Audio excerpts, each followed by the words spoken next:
কোনো কিছু করতে গেলে শক্তির চেয়ে সহশক্তির ভীষণই প্রয়োজন। কি বন্ধুরা, কথাটা আমি ঠিক বললাম তো? নমস্কার, কেমন আছো তোমরা সবাই? জানিও। আমি মল্লিকা, বিজে মল্লিকা ব্লগে তোমাদেরকে অনেক অনেক স্বাগত জানাই। আজকে কোনো সকালের বা দুপুরের কোনো ভিডিও নয়, এখন হচ্ছে গিয়ে রাত ওই 7:30 8টা মতো হবে। এখন থেকে আমি কিন্তু আজকের ভিডিওটি শুরু করছি। ভেবেছিলাম আজকে আর কোনো ভিডিও করব না, কিন্তু বরমশাই বাজার করে নিয়ে আসলো, তো ভাবলাম যে চলো তোমাদের সাথে শেয়ার করে দিই। বাজার করতে গিয়ে বাড়ি ফেরার পথে দেখো ব্যাগটাকেও ছিঁড়ে নিয়ে চলে এসেছে।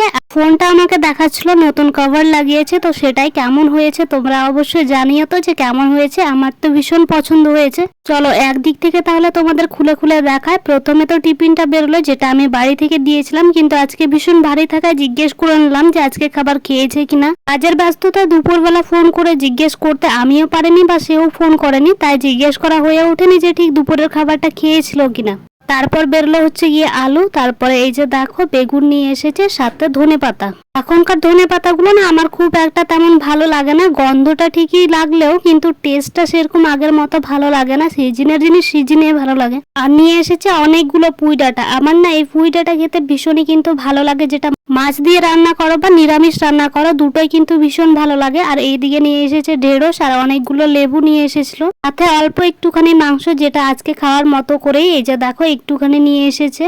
এই হচ্ছে আমাদের বাজার, যেটা হচ্ছে গিয়ে একটাতে হচ্ছিল না দেখে দুটো জিনিস নিয়ে এসেছি। আর সাথে আমি আলু কাটতে বসেছিলাম।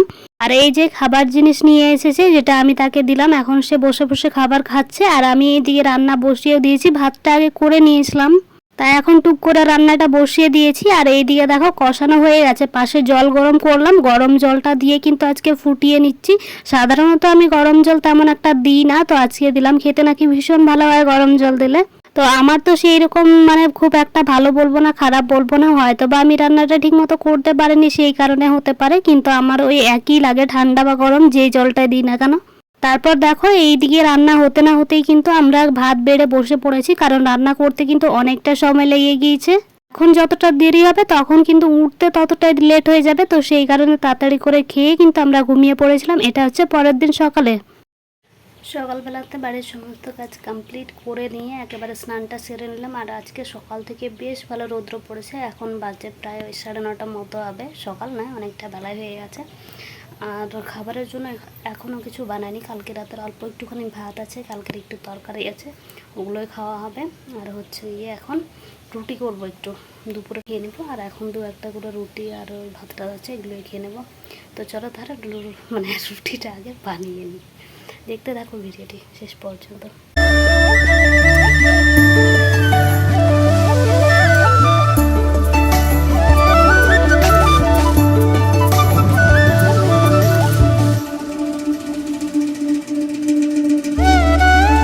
আটা মেখে দেখতে পাচ্ছ লেচি কেটে নিয়েছি, আর বেশি না, এই 5টা মতো করবো। এখন খাওয়ার মতো অল্প একটুখানি ভাত আছে, তরকারি আছে, সেগুলোই খাওয়া হবে। রান্নার আগে বরকে জিজ্ঞেস করে নিলাম দুপুরে খেতে আসবে কিনা। সে বলল যে সে আসবে না, তো সেই কারণে ভাবলাম যে চলো দুপুরের জন্য তাহলে রুটিটা করা যাক। এখন যদি খেতে চায় তাহলে এখন খাবো, আর যদি না খায় তাহলে দুপুরে আমার হয়ে যাবে। আর রান্নাটা একেবারে আমি রাত্রে করে নেব, তাহলে তখন গরম গরম ভাত খেতে পারবো দুজনেই। তো সেই কারণে কিন্তু এখন রুটিটা আমি করে নিচ্ছি। চলো তাহলে একটু গল্প করি তোমাদের সাথে। ওই যে বললাম সহশক্তি না থাকলে কিন্তু কোনো কিছুই করা সম্ভব না, যেটাকে এক কথায় বলা হয় মানে সহ্য শক্তি। যেমন আমরা এই যে ভিডিও বানাই, এটা নিয়েও কিন্তু আমাদেরকে অনেক মন্তব্য শুনতে হয়, কিন্তু এটা যদি সহ্য করতে না পারি তাহলে কি এগোতে পারবো জীবনে? কখনোই না।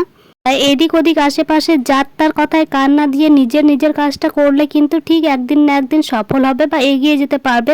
মানুষ যেদিন অন্যের ভুলটা ধরার আগে নিজের ভুলটা ধরতে শিখবে, সেই দিন হচ্ছে মানুষ হবে আসলে প্রাকৃত মানুষ। কি ঠিক তো?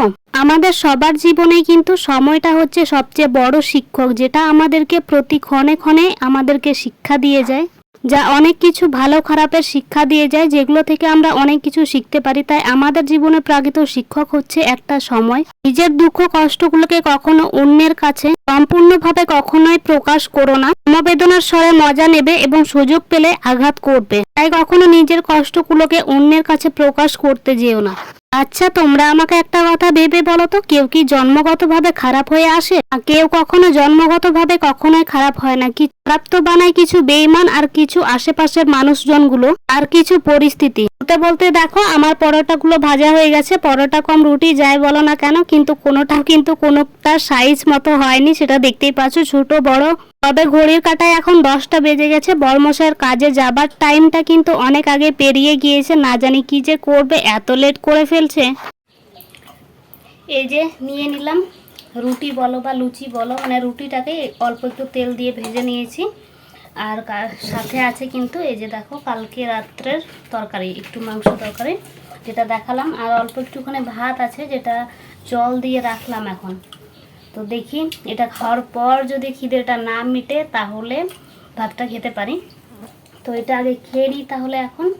আর এটাই হচ্ছে আজকের মানে সকালের ব্রেকফাস্ট বা খাবার যাই বলো না কেন, কারণ একেবারে দুপুরে খাওয়া হবে। তারপর বর তো বললো যে আজকে কাজের থেকে আসবে কিনা দুপুরবেলা ঠিক নেই, তো রান্নাবান্না মনে হয় না যে করব, যদি আসে তাহলে করব, যদি না আসে তাহলে করব না, একেবারে সে রাত্রে করব। তো এখন ঘড়ির কাঁটায় দেখতেই পেলে 10টা বাজে, তো তাড়াহুড়ো করে খাচ্ছে এখন, পাশে বর আছে। তো চলো তাহলে আমিও খেয়ে নিই। আর এটার স্বাদ কেমন বা খেতে কেমন সেটা তো তোমরা সবাই জানো, বেশ ভালোই, তার সাথে মাংস থাকলে তারও জমে যায়।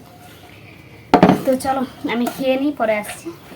আমার ভিডিওর কোথাও কোনো অংশ যদি তোমাদের একটুকু ভালো লেগে থাকে তাহলে অবশ্যই চ্যানেলটিকে সাবস্ক্রাইব করে দিও, আর একটি কমেন্ট করে জানিয়ে দিও, একটি লাইক করো। চলো তাহলে আমি খেয়ে নিই, টাটা সবাই।